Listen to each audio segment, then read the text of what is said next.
সুপ্রিয় শিক্ষার্থীরা, আমরা আজকে সার্চ বইয়ের 108 নম্বর পৃষ্ঠা নিয়ে কথা বলবো। একটি অসাধারণ বই, মুখস্থ করে নয়, ছবি এবং ছন্দের সাহায্যে খুব সহজে সাধারণ জ্ঞান মনে রাখা যায়। আমরা এখনই প্রমাণ করে দিচ্ছি যে আপনি ছবি এবং ছন্দের মাধ্যমে খুব সহজে সাধারণ জ্ঞান শিখতে পারবেন।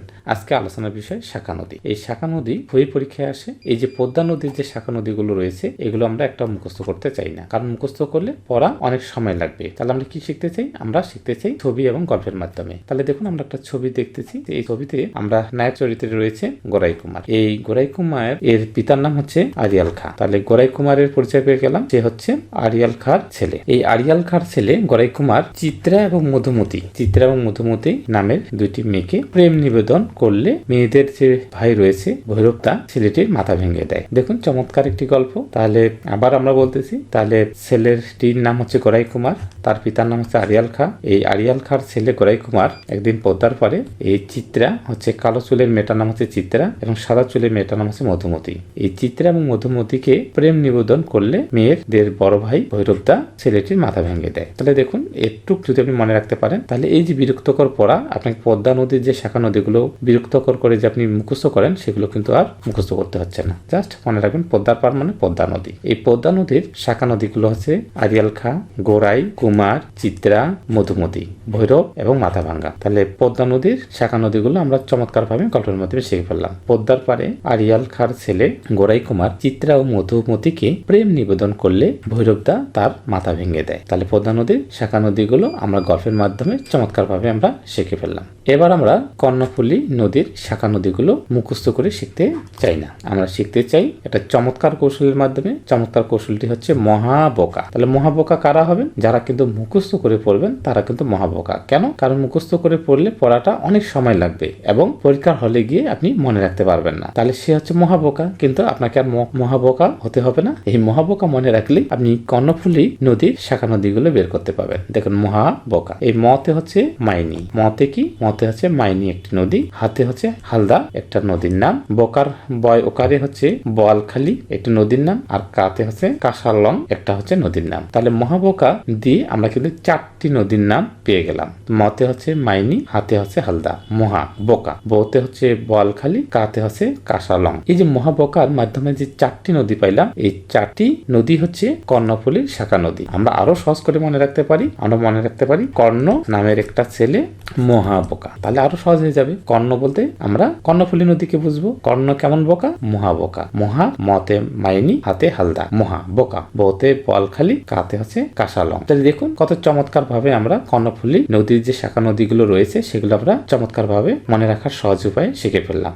এবার উপনদী, খুবই গুরুত্বপূর্ণ এই টপিকটি। বিভিন্ন প্রতিযোগিতামূলক পরীক্ষা প্রচুর পরিমাণ প্রশ্ন এই টপিকটি থেকে আসে। প্রথমে আমরা মেঘনা নদী আলোচনা করব। এই মেঘনা নদীর উপনদী গুলো হচ্ছে গোমতী, মনু এবং তিতাস। এভাবে মুখস্থ করলে কিন্তু পড়াটা বিরক্ত লাগে, তাই আমরা মুখস্থ করতে চাই না, আমরা শিখতে চাই মনে রাখার সহজ উপায়ে। কৌশলটি জাস্ট আমরা মনে রাখবো গোমতী। গোমতী, এই গোমতী বলে দিবে যে মেঘনা নদীর যে শাখা নদীগুলো রয়েছে প্রত্যেকটির নাম এই গোমতী থেকে বের করা যাবে। কিভাবে? দেখুন, গোতে হচ্ছে গোমতী, গোমতী। আর মতে মনে রাখবো আমরা মনু, আর তিতে মনে রাখবো আমরা তিতাস। তাহলে দেখুন, জাস্ট মনে রাখতে হবে মেঘনার উপনদীগুলো মনে রাখার যে কৌশলটি সেটি হচ্ছে আমাদের গোমতী। তাহলে গোমতীর গোতে হচ্ছে গোমতী, মতে হচ্ছে মনু, তিতে হচ্ছে তিতাস। তাহলে মেঘনার যে উপনদীগুলো রয়েছে সেগুলো কিন্তু আর মুখস্থ করতে হইলো না, জাস্ট আমরা মনে রাখবো গোমতী। আশা করি বুঝতে পেরেছেন। এবার আমরা পদ্মা নদীর উপনদী যে মহানন্দা, এটা আমরা মুখস্থ করতে চাই না, আমরা জাস্ট পদ্মার দিকে লক্ষ্য রাখবো। পদ্মা নিজেই বলে দিবে তার উপনদীগুলো কি। তাহলে পদ্মা বানানটা হয়েছে দেখেন প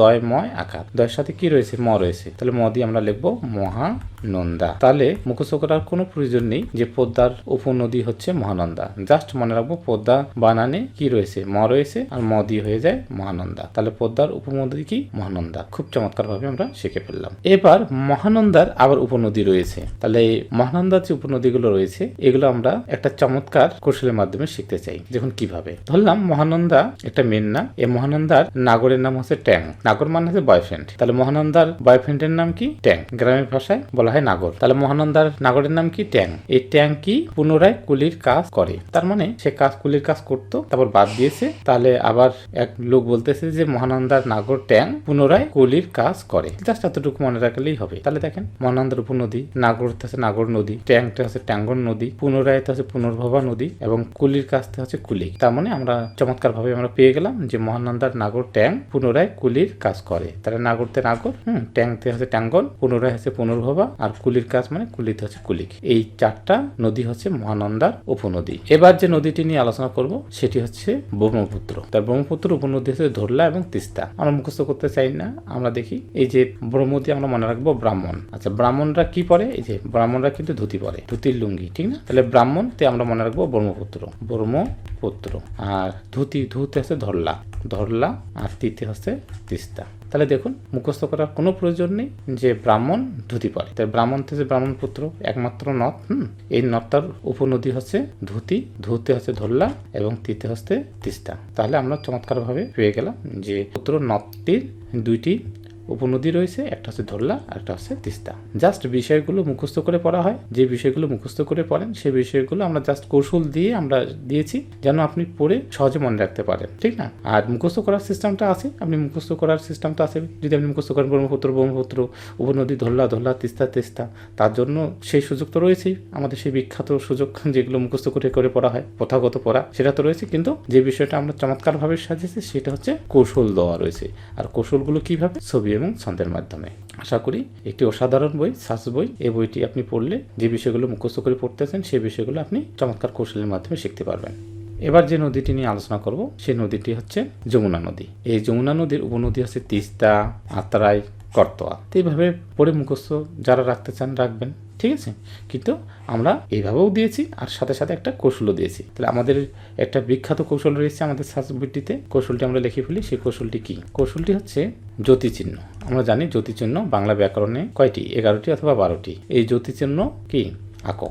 জাস্ট এতটুকু মনে রাখলেই হবে। এই জ্যোতিচিহ্ন আঁকো, মনে রাখলে আপনি খুব সহজেই এই জতে হচ্ছে যমুনা নদী, তিতে হচ্ছে তিস্তা নদী, আতে হচ্ছে আত্রাই, আর কতে হচ্ছে করতোয়া। তাহলে দেখুন, তাহলে যমুনা নদী পেয়ে গেলাম। এই যমুনা নদী হচ্ছে উপনদীগুলো হচ্ছে তিস্তা, আত্রাই এবং করতোয়া। তাহলে মুখস্থ করার প্রয়োজন আছে, জাস্ট মনে রাখতে হবে জ্যোতিচিহ্ন। এই জ্যোতি আঁকো, অর্থাৎ জ্যোতিচিহ্ন আঁকো। জাস্ট এতটুকু মনে রাখলে আপনি জতে হচ্ছে যমুনা, এই যমুনা নদীর, তিতে হচ্ছে তিস্তা নদী, আতে হচ্ছে আত্রাই নদী, কতে হচ্ছে করতোয়া নদী। অর্থাৎ যমুনা নদীর উপনদীগুলো হচ্ছে তিস্তা, আত্রাই এবং করতোয়া। তাহলে দেখুন আমরা কত চমৎকারভাবে এই বইটি সাজিয়েছি, একটি অসাধারণ বই। তাহলে আপনি কেন এই বইটি সংগ্রহে রাখবেন না? কারণ এই বইটি রাখলেই আপনি যে বিষয়গুলো মুখস্থ করে পড়েন সেই বিষয়গুলো মুখস্থ করতে হচ্ছে না। এইভাবে আমরা অসংখ্য টেকনিক আমাদের এই সার্চ বইটিতে দিয়েছি। এখানে জাস্ট কিছু নমুনা দিচ্ছি, প্রমাণ দিচ্ছি যে বাংলাদেশে এমন একটি বই বের হয়েছে, এখন আর মুখস্থের দিন নেই, এখন মুখস্থ করে পড়া যাবে না। এই বিষয়গুলো আপনি ছবি ছন্দের মাধ্যমে খুব সহজে মনে রাখতে পারবেন। তাহলে আজকে এই পর্যন্তই। সবাইকে অসংখ্য ধন্যবাদ।